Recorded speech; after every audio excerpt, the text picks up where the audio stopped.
सावन का महीना और भोर के समय में पूर्णिमा का चांद का प्रकाश धरती को चांदी से सुनहरा कर रहा था।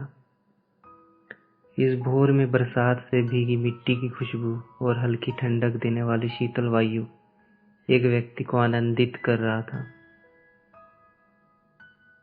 जिसका नाम सुधीर बनर्जी था। इस सावन के मधुर भोर में जंगल से होते हुए वह अपने घर को जा रहा था।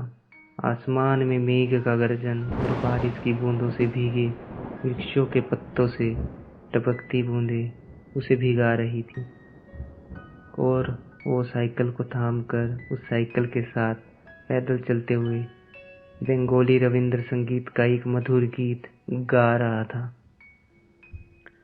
আমার মুক্তি আলোয় আলোয় এই আকাশে, আমার মুক্তি ধুলায় ধুলায় ঘাসে ঘাসে, এই আকাশে আমার মুক্তি আলোয় আলোয়।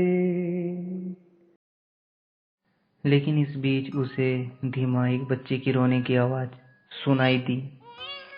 अचानक ही वो रुक गया, क्योंकि इस घने जंगल में भोर के समय में बच्चे की रोने की आवाज उसे चौंका दिया था। तभी कुछ जंगली कुत्तों की भौंकने की आवाज आई और वो रुक कर सुनने लगा कि आवाज कहाँ से आ रहा है। जब उसे ज्ञात हुआ तो वो इस दिशा में साइकिल के साथ चल दिया।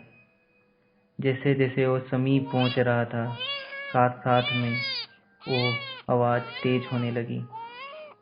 आखिर वह वहां पहुंच गया और उसने देखा एक पेड़ की निचली टहनी पर एक टोकरी रखी हुई थी। उसके समीप जाकर उसने देखा कि उसमें एक नया जन्मा बच्चा रो रहा था, जो नाल के साथ और रक्त से सना हुआ था। उसकी अवस्था खराब थी, दयनीय थी। उस दृश्य को देखकर सुधीर का हृदय कांप गया और करुणा से उसका गला भर आया। उसके करुणा का भाव उसकी आंखों से आंसू के रूप में बह निकले।